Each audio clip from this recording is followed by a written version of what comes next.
नमस्कार, मैं डॉक्टर बैनर्जी, यूएचओ का चेयरपर्सन, क्यूबा हमारे मीडिया पार्टनर है। आज हम बात करेंगे कि आप बार-बार हर साल करीब-करीब अभी हर साल से ही हम सुन रहे हैं, बर्ड फ्लू, H5N1। अभी डब्ल्यूएचओ कई बार ये भी बोलता है कि disease x bird flu potential pandemic महामारी कर सकता है। और अभी कई पिछले 2-3 साल से अमेरिका में बर्ड फ्लू का काफ़ी ये चल रहा था, प्रोपेगेंडा या पैनिक, एक प्रकार से पैनिक ही गायों में भी पाए जा रहे हैं, जो कि चिड़िया में, पोल्ट्री में, कुछ बतख में होते थे और आदमी में कभी-कभार होते थे और दूसरे एनिमल में नहीं पाए जाते थे। H5N1 एक्चुअली चिड़ियों में भी कई इन्फ्लुएंजा वायरसेस सर्कुलेट होते हैं, H5N1। तो अमेरिका में अभी 2 साल में 70 केसेस हुए थे और इस बार बहुत हल्के हुए थे। एक डेथ हुआ था बुजुर्ग का, उसको कोमोर्बिडिटी था। हालाँकि कहते हैं कि बर्ड फ्लू बहुत सीवियर होता है नॉर्मल इन्फ्लुएंजा से अगर ह्यूमन्स में हो जाए तो। अभी तक कोई ह्यूमन का करीब 2000 में एक बार पैनिक चालू हुआ था, चाइना से चालू हुआ था। और अभी आप देखते हैं केरला में जो है हर साल 2-4 केसेस हो जाते हैं बर्ड फ्लू का और बहुत बड़ा पैनिक रिएक्शन चालू हो जाता है। क्योंकि कुछ लोग जो काम करते हैं, एक्सपोज़ होते हैं, पोल्ट्री में काम करते हैं। अभी human to human transmission large scale में ज़्यादा नहीं हुआ। तो अभी कुछ पिछले हफ्ते का ही समाचार है, अभी रिसेंटली जो नेशनल इंस्टीट्यूट ऑफ वायरोलॉजी है, जो पूना में है, आईसीएमआर का, वो इसके ऊपर रिसर्च करते रहते हैं, हर वायरस, हर टाइप के। तो उन्होंने अभी पाया है कि जो केरला में जो बर्ड फ्लू होता है, हर साल होता है, वो उसका जो आता है वायरस का स्ट्रेन्स ईस्ट एशिया से आता है। ये ईस्ट एशिया से आता है, जहाँ से अभी और इन्होंने क्या जीनोमिक ट्रेसिंग कर रहे हैं, जीनोमिक सर्वेलेंस करते हैं और वो न्यूक्लिक एसिड सीक्वेंस से, उसी सीक्वेंस से वो ट्रेस कर सकते हैं कि ये कहाँ से आ रहे हैं। तो ये इन्होंने जो पाए हैं, present study clade wire H5NX। अभी H5NX क्यों कहते हैं कि H5N1 हो सकता, क्योंकि 2 प्रोटीन होते हैं इस वायरस में, इन्फ्लुएंजा वायरस में। एक H प्रोटीन होता है और N प्रोटीन होता है, हीमोग्लूटिनेज और न्यूरोएमिनेडेज। तो H वाला 5 होने से वो बर्ड्स में पाए जाते हैं।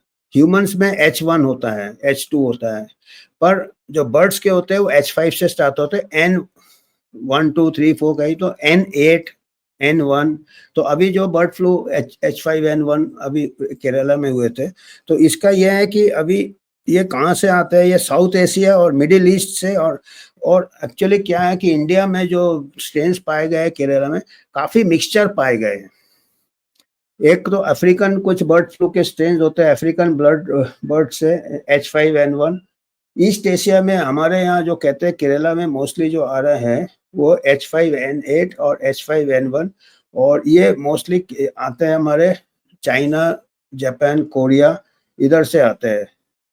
तो ये काफ़ी इधर, और दूसरा भी कई स्ट्रेन्स आते हैं जो कि अफ्रीका वगैरह से भी आ सकते हैं।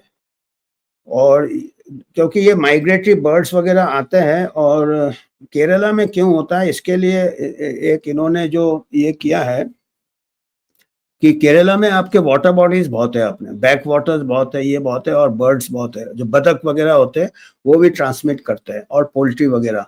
तो ये और अलग अलग कॉन्टिनेंट से माइग्रेटरी बर्ड्स वगैरह आते हैं।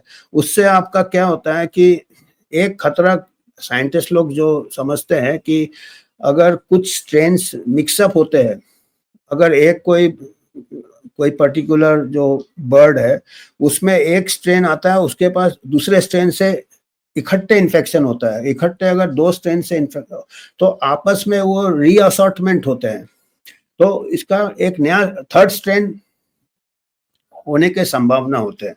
तो ये इसी से लोग इसी को ट्रेस करते रहते हैं कि कहीं ये तीसरा स्ट्रेन तो नहीं है, मतलब तीसरा स्ट्रेन का संभावना हो जो कि ह्यूमन में ट्रांसमिशन हो। तो अभी तक तो ऐसा नहीं है, पर ये बहुत रिसर्च करते रहते हैं। तो हमको यही है कि इसमें तो ये एक एंगल तो ये हो गया है कि कुदरत में कुछ हो रहा है, अलग अलग बर्ड माइग्रेट हो रहे हैं, जो कुछ वातावरण ऐसा है, लेक से वाटर है केरला में। इसके ऊपर मैं ये भी ऐड कर दूंगा कि केरला में टेस्टिंग सेंटर्स भी बहुत है, आईसीएमआर के भी सेंटर्स बहुत है, उनके हेल्थ सर्विसेज अच्छे हैं, मॉनिटरिंग सर्वेलेंस होता है तो केसेस ज्यादा मिलते भी है। तो पर ये एक फैक्टर ये भी हो सकता है। ये एक तो संभावना है कुदरती है, पर हमारे तरफ से हम ये करेंगे कि कुछ सालों चल रहा है, मिसचिफ चल रहा है, जिसमें कि गेन ऑफ फंक्शन रिसर्च,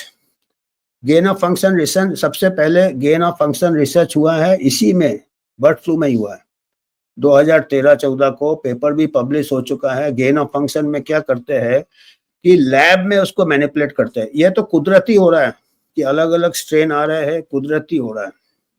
उसके बाद लैब में किया था 2013, 2014, 2015, इसी टाइम पेपर भी पब्लिश हो गया था। गेन ऑफ फंक्शन रिसर्च क्या करते हैं कि जो नेचुरल वायरस होता है पोल्ट्री में, बर्ड्स में, वो तो ह्यूमन में ट्रांसमिट इतना नहीं होता है, कभी एक्सीडेंटल हो जाता है, लिमिटेड होता है, और फेटिलिटी ज़्यादा होने से ज़्यादा फैलता नहीं है, क्योंकि जो जिसको होता है वो सिम्टम्स रहेंगे तो ज़्यादा मूव नहीं करेगा। इस पर डरने के लिए बहुत है कि हाई फेटिलिटी है, पर इसमें लैब में क्या करते हैं गेन ऑफ फंक्शन रिसर्च में, उसको और घातक बनाने की कोशिश करते हैं कि यहाँ तो उसको ज़्यादा फैलने के पावर देने की कोशिश करते हैं। इट शुड स्प्रेड होने का पावर बढ़ा, गेन मतलब ऊंचा करना उसको, ऑफ फंक्शन, उसका जो काबिलियत है वायरस का, वो करते हैं कि ज़्यादा लोगों में फैले, नए स्पीशीज में फैले। ये लैब में करते हैं, ये देखिए कितना डेंजरस एक्सपेरिमेंट है। या उसको सीवियरिटी बढ़ाए या कुछ बढ़ाए, या मोड ऑफ ट्रांसमिशन बढ़ाए, पर्सन टू पर्सन है तो एरोसोल बन जाए इससे। वो जैसे कि इसी को फिक्र यही है कि अभी जो महामारी हुआ था SARS-CoV-2, गेन ऑफ फंक्शन से ही शायद लीक हुआ है, पर ये दूसरे वायरसेस में भी कई कंट्रीज करते रहते हैं बायोलॉजिकल वारफेयर वो कहते नहीं है, वो कहते हैं कि हम ये इसलिए कर रहे हैं रिसर्च पर्पस के लिए कि मान लो कुदरत में और विरुलेंट स्ट्रेन अपने आप होगा तो हम पहले लैब में करके और हम उसके लिए वैक्सीन तैयार रखेंगे, ये बताते हैं। ये दूसरा बताता है कि अगर कोई दुश्मन कर रहा है, कोई दूसरा कंट्री, ये आर्म्स रेस जैसा ही है, biological, nuclear, biological and chemical arms race जैसा ही है। तो दूसरा अगर दुश्मन बना रहा है तो हम पहले से तैयार रहेंगे। तो ये बड़ा डेंजरस और हैजर्डस है, और ये शायद 2017 को या बैन हो गया था, या 2-3 साल में काफ़ी साइंटिफिक कम्युनिटी ने जब इन्होंने पेपर पब्लिश किया था तो ये बैन हो गया था, gain of function research pause कर दिया था, पॉज। अभी फिर उसके बाद फिर से स्टार्ट हो गया, अभी फिर से बैन होने का बात चल रहा है। अभी जब से ये अमेरिका में रॉबर्ट एफ कैनेडी आए, तो ये गेन ऑफ फंक्शन रिसर्च कई कंट्रीज करते रहते हैं और वैक्सीन भी बनाते रहते हैं। अभी mRNA वैक्सीन बर्ड फ्लू के लिए कितना $1 मिलियन का सैंक्शन हो गया था बाइडेन एडमिनिस्ट्रेशन ने, अभी रॉबर्ट एफ कैनेडी ने आके इसमें रोक लगा दिया, mRNA vaccine for bird flu. तो काफ़ी इसमें कई कॉन्फ्लिक्ट्स ऑफ इंटरेस्ट आ जाते हैं। और एक और फिक्र है कि अभी जो यूक्रेन का वॉर चल रहा है, देयर वाज सम कुछ बातचीत हुआ था कि यूक्रेन में भी बर्ड फ्लू, अभी ये बर्ड फ्लू का ही काफ़ी ये आ रहा है, इसका जेनेटिक बर्ड फ्लू में गेन ऑफ फंक्शन रिसर्च चल रहा था, बट उसको डिनाई किया है, कॉन्स्पिरेसी थ्योरी बोला है।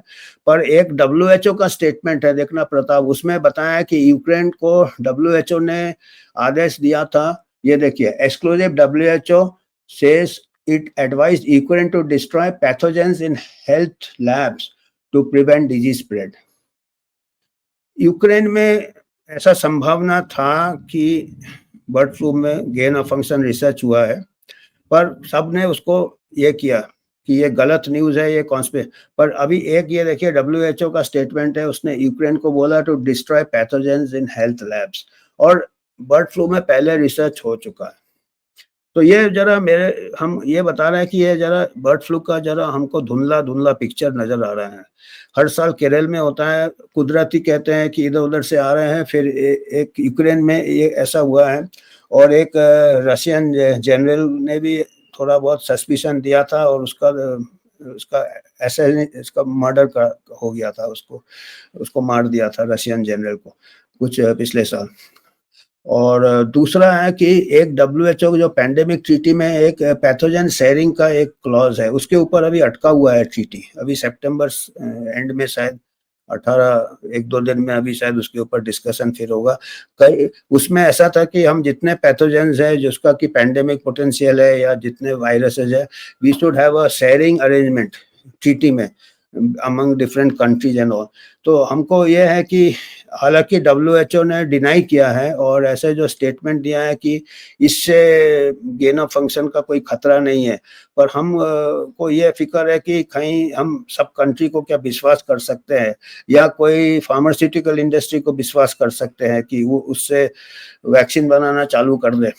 अगर हम शेयरिंग करेंगे, अगर पैथोजन शेयर करेंगे, और पोटेंशियल पैंडेमिक तो हर वायरस का आप बोलते हैं, अभी वो बर्ड फ्लू में है, जो ऑक्यूपेशनल ग्रुप है, जो पोल्ट्री में काम करते हैं, जो जंगलों में काम करते हैं, जो एक्सपोज है कुछ कुछ वायरस, उनको फोकस ये कर सकते। पर अगर वो वैक्सीन लार्ज स्केल मैन्युफैक्चर हो जाता है तो वो एक फॉल्स पैंडेमिक घोषित करने का टेम्पटेशन बढ़ जाता है। फॉल्स क्या है, वो डर इतना पैनिक करे जा रहे हैं कि पैंडेमिक आएगा तो हमको, और ऑलरेडी मैनी डोजेस रेडी करके रखे थे ये बर्ड फ्लू का, ये अमेरिका में अभी उसमें पॉज लगा दिया। तो काफी पुशबैक हो रहा है कि एंटी साइंस है, अभी अगला पैंडेमिक आएगा तो उसमें फिर हम तैयार नहीं रहेंगे। तो ये फिक्र है। तो अभी केरला से भी ऐसे न्यूज आ रहे हैं कि हर हर साल होते हैं, पर अभी नए स्ट्रेन हो रहे हैं। तो हमको ये थोड़ा बर्ड फ्लू के ऊपर हम चाहेंगे कि थोड़ा नजर रखना चाहिए हमको, और डेफिनेटली रिसर्च होना चाहिए, पर रिसर्च में पैनिक नहीं क्रिएट करना चाहिए। और ये तो कुदरत में पहले भी आ रहे होंगे कितने, ये तो सब अपने आप एडजस्ट होते रहते हैं, वायरस मिक्स होते हैं। तो हमको ये इसमें अब ज्यादा तो हमको ये नहीं है जितना अभी, क्योंकि कई चीजें जो होते हैं वो इतना पब्लिक डोमेन में इजीली अवेलेबल नहीं रहते। तो हमको आज इसी पे थोड़ा नजर डालना था बर्ड फ्लू के ऊपर, क्योंकि इसको पोटेंशियल महामारी कहते हैं कि अगला महामारी शायद बर्ड फ्लू से आए। तो आज हमको इतना ही कहना था। धन्यवाद। आपको अगर कुछ डोनेशन करना आप कर सकते हैं, हमारा एक एनजीओ है, हम ऐसे हेल्थ वॉच डॉग टाइप है, हम वॉच करते रहते हैं कि हेल्थ में क्या क्या हो रहा है, और आपको हम बताते हैं और शेयर करते हैं। कई बार हमारा कंप्लीट नहीं होता, हम फिर अगले बार और शोध करके हम इस पे भी हम अपडेट लाएंगे बाद में। धन्यवाद।